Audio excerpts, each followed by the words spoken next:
मैं उन सभी छोटे मोटे छोटे बड़े जितने जो भी मेरे साथी मेरे भाई उन सब से एक बात पूछना चाहता हूँ। यह जो लड़ाई लड़ रहे हैं, इस आंदोलन को लड़ रहे हैं, इस आंदोलन को लड़ने से ना तो हर्ष छिकारा को कोई फायदा होना, ना इन पत्रकार साथियों को कोई फायदा होना, ना किसी खाप के बुजुर्गों को कोई फायदा होना, क्योंकि हमारी नौकरी की उम्र नहीं है, नौकरी की उम्र आप लोगों की। और आप लोग बताते हुए भी शर्म आती है मुझे। मैंने कम से कम 50 वीडियो देख ली। दब के हमारे बच्चे हरिद्वार नहाने के लिए जा रहे हैं, दब के हमारे बच्चे वहां पे लड़ाई झगड़े कर रहे, जिनकी वीडियो आने लगी, वहां आप लोगों को केस लगते, वो केस तो जायज है। और जो केस आप अपने हकों के लिए लड़वा सकते थे वो आपके लिए नाजायज है। मतलब हरियाणा के अंदर इतने बुज़दिल इंसान हो गए क्या, इतने बुज़दिल युवा हो गए। मैं आप सभी साथियों से एक बात पूछना चाहता हूं, जब आप देश सेवा करने जाते हो वहां गोलियां चलती, गोलियों का सामना करना पड़ता है। यहाँ आप छोटे मोटे केस से डर के वहां देश सेवा आप लोग कैसे कर लेते? मुझे तो लगता नहीं भैया आप लोग देश सेवा कर लेते।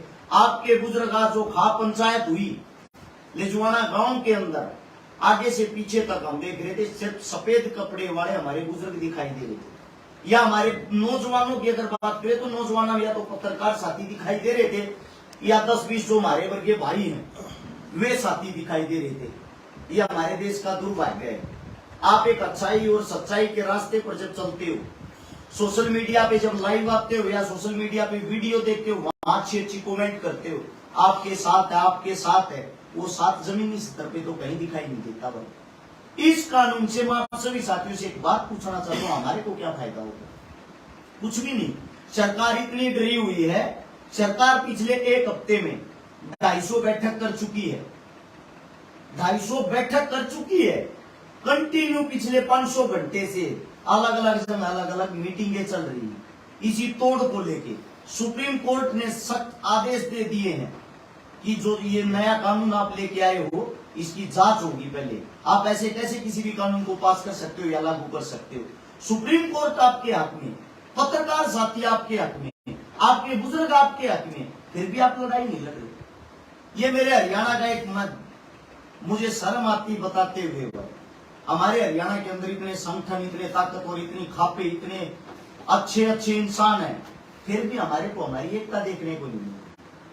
हम अब पंचायत के अंदर थे, वहां भी हमने देखा बहुत ही अच्छी पंचायत लजवाना गांव की। पहले तो मैं उस सरदारी को सैल्यूट करता हूं, आप लोगों ने इतना अच्छा खाने का पीने का बैठने का प्रबंध कर रखा था, सबको इतना मान सम्मान दिया, हमारे जैसे बच्चों को भी बोलने का मौका दिया। आप सभी का दिल की गहराई से धन्यवाद। लेकिन दुख एक बात का है, जब आप मुद्दे की बात पे करते हो, जो भी संगठनों के आदमी प्रधान, वे सिर्फ उस मुद्दे से आप लोगों को दूर ले जाके अपनी बातें रखने लग जाते। मैंने ये किया, मैंने वो किया, हमारे संगठन ने ये किया। मैं ये कहना चाहता हूँ, मुद्दे के टाइम पे मुद्दे की बातें ही अच्छी लगती है। हम इकट्ठे हुए थे बच्चों के लिए, हम इकट्ठे हुए थे अग्निपथ को लेके। हमने पैदल यात्रा इसलिए शुरू करी थी, अपने घरों से बच्चे निकले, बच्चों का डर दूर हो। लेकिन बच्चों का डर कहाँ दूर हो? कहीं भी नहीं। और आपके चैनल के माध्यम से सभी साथियों को एक बात और भी बताना चाहता हूँ, ये मेरे तरफ से विचार है। पंचायत के अंदर शांतिपूर्वक तरीके से पंचायत की जो समाप्ति हुई वो इस चीज को लेके हुई है कि दोनों बच्चों को श्रद्धांजलि देनी थी। श्रद्धांजलि के साथ साथ सभी से एक उम्मीद करनी थी, तोड़ फोड़ ना करें। आप लोगों का जो आंदोलन है, जिस भी तरीके से नौजवान साथी जारी रखेंगे, आपके बुजुर्ग आपके साथ हैं, लेकिन नौजवान साथी बाहर तो निकले। अपने ही कुछ साथी सापला, आपको पता होगा, धरने पे बैठे हुए, क्या कोई साथी उनको कवरेज कर रहा? क्या कोई साथी उनको दिखा रहा? अगर कोई दिखा रहा तो मैं उन सभी साथियों को बता देना चाहता हूँ, वे भी आप लोगों के लिए लड़ रहे। आपके भाई अपना घर छोड़ के बाहर निकले थे तो सामने से चल के, आज भी वही बैठे, उन्होंने कसम खाई थी हम जब तक घर नहीं जाएंगे, जब तक तोड़ वापिस नहीं होगा।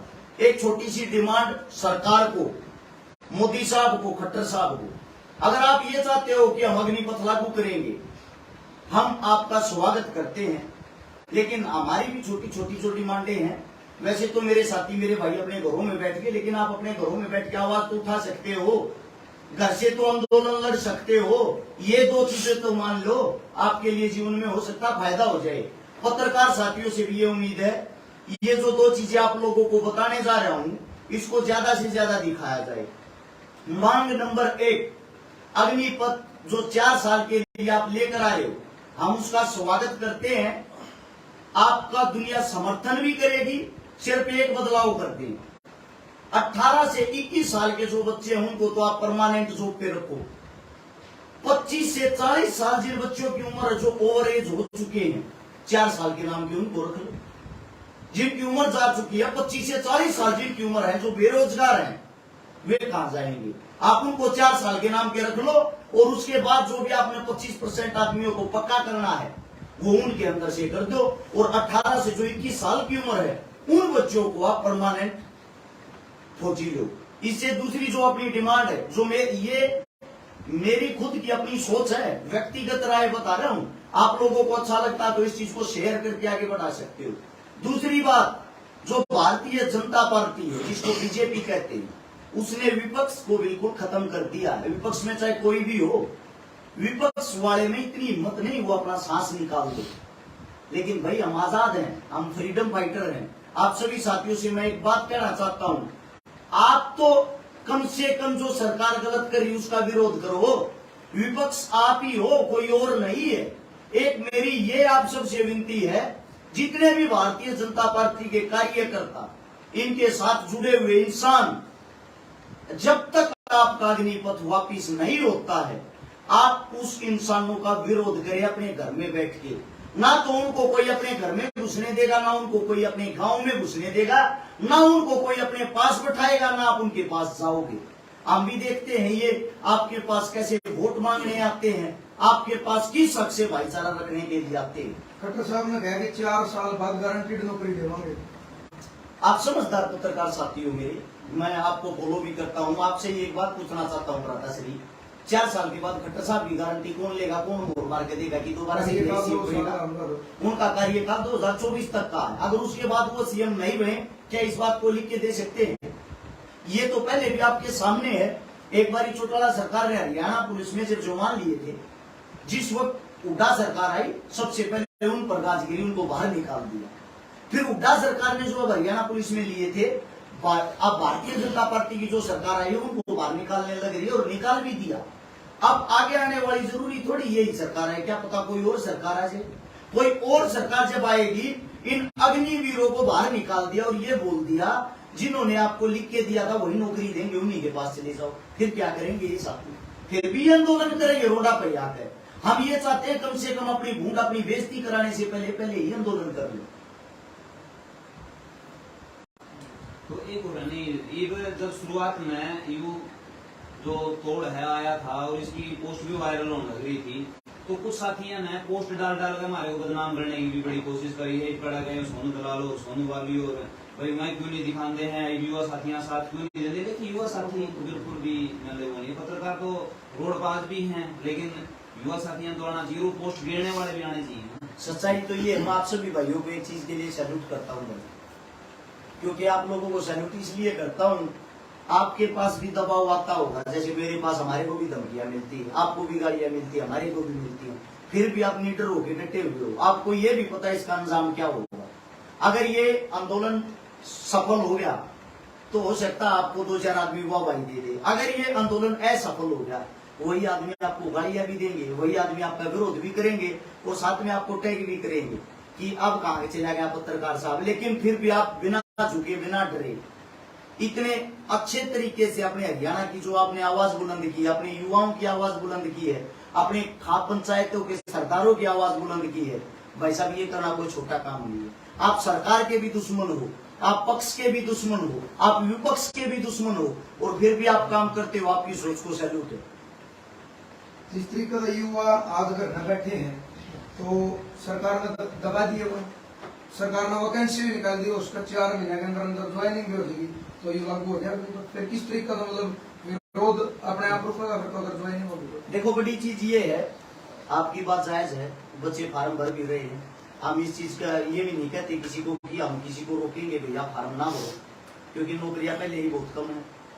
लेकिन मैं उन साथियों से एक बात पूछना चाहता हूँ, जिस गंद में आप कूद रहे हो, 4 साल के बाद आपको लात मार के जब बाहर निकालेंगे, उस वक्त आपके पास रास्ता क्या होगा? क्या 4 साल में जो आप कमा के लाओगे उसमें आपका जीवन पूरा हो जाएगा क्या? मैंने पहले भी बताई, आज फिर बताना चाहता हूँ, एक बार गौर से इस बात को सुनना। 30,000 रुपये सरकार पर मंथ आपको तनख्वाह देगी। कैसे 21,000? कैश 21,000, 9,000 रुपये कटेंगे, 10 मान लो 10 कटेंगे, 20,000 बच गए। 20,000 में कहे दलाल भाई आपको पता है 10,000 रुपये पर्सनल आदमी का खर्चा हो जाए महीने में, नौकरी लगने के बाद 10,000 का खर्चा परिवार का भी हो जाए। उसकी जेब में 10 रुपये बच्चे वे 10 जो कटल ना गए। उसने नौकरी करी 12 चौक 48 महीने, 48 महीने में उस इंसान ने रुपये कमाए 4,80,000। जब वो 4,80,000 रुपये कमाओगा तो आप क्या सोचते हो घर लेके आएगा?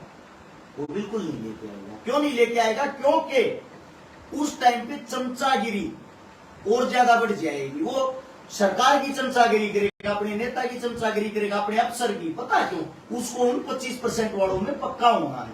पक्का होने के लिए वो रिश्वत देगा, पक्का होने के लिए वो उनका चमचा बनेगा, वो देश का सिपाही नहीं बनेगा। जो 75% घर होंगे कहीं न कहीं एक चीज पक्की होगी, जो 75 घर आएंगे समाज में ताने दिए जाओगे तेरे अंदर काबिलियत नहीं थी, तो 25 मत रहा है तो फौजी नहीं कहूंगा। ये 100% बात उनको ताने नहीं मिलेंगे। इतना अच्छा होता तो तेरी गिनती 25% में होती।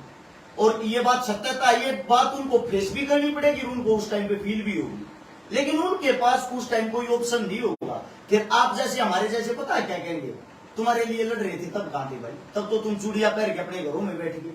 कई कोचिंग सेंटर भी ऐसे हैं जिन्होंने इतना दबाव डाल दिया है, जो सरकार के साथ डायरेक्ट संबंध बनाते हैं, सरकार की थाली में खाते हैं।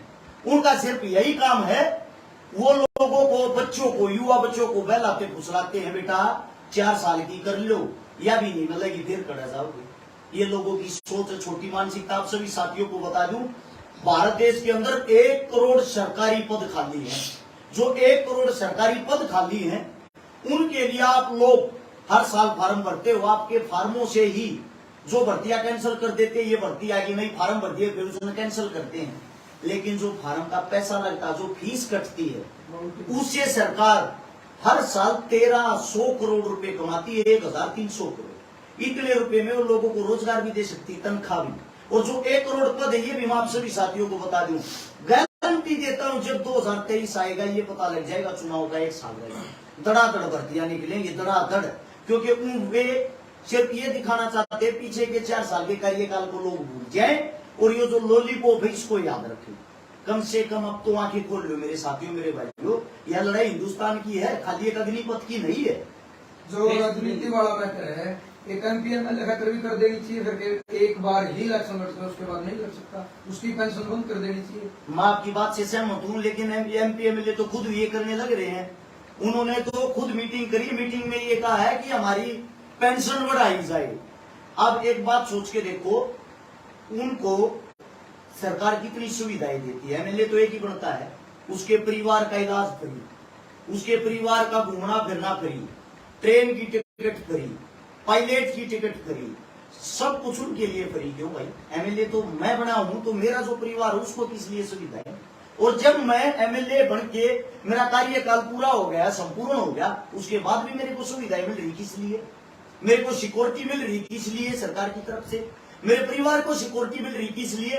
क्योंकि उन पे कोई हिसाब किताब लेने वाला नहीं। अगर आप उनकी कैंटीन में जाओगे, आपको 2 रुपए में भरपेट चावल मिलेंगे, 5 रुपए में भरपेट खाना मिलेगा, 50 पैसे का समोसा मिलेगा, 30 पैसे की चाय। मैं पूछना चाहता हूँ, आम आदमी के लिए कहाँ है ये चीजें?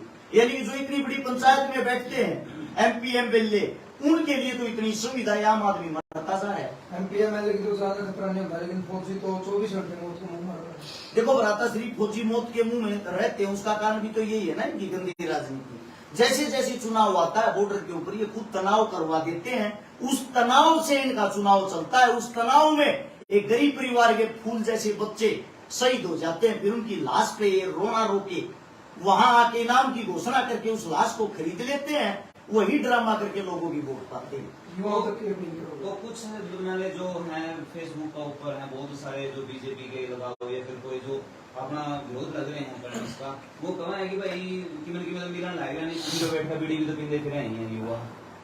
देखो भाई, छोटी सोच के आदमी छोटी बातें करेंगे, क्योंकि उनकी सोच इतनी, इससे बाहर उनकी सोच जा नहीं सकती। बुग्गी वाली बात वो करेगा जो बुग्गी को खुद बैठ नहीं जाओगा उनके बीच में। और युवा साथियों के लिए यही संदेश है भाई, आप घर से बाहर नहीं निकल रहे, आप कहीं भी अपने लिए कुछ नहीं कर पा रहे, अरे कम से कम घर बैठकर भगवान ने आपको सोशल मीडिया दी है, भगवान ने आपको मुखबर दिया है, ये जो भाजपा पार्टी आपके घर घर पहुंच रही है, आपकी जेब में जो फोन डालते हो ना, ये फोन इन्होंने इसीलिए सस्ते करे थे आपकी जेब तक फोन पहुंच जाए।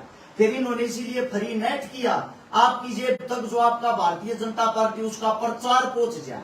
उसका प्रचार करने के लिए आपकी जेब में फोन दे दिए। अब सोशल मीडिया पे इन लोगों ने अपना कब्जा कर लिया है। कम से कम आपके पास भी एक ऑप्शन है, उस चीज का फायदा उठाएं। आप भी अपनी आवाज, अपनी बात रख सकते हो, अपनी चीजें बुलंद कर सकते हो। अरे कम से कम इस सोशल मीडिया पे तो बोलना शुरू कर लो। आज एक हर्ष शिकारा आप लोगों को बोल के बता रहा है, मेरे साथ में बैठे 20 पत्रकार साथी मेरे को कवर कर रहे हैं।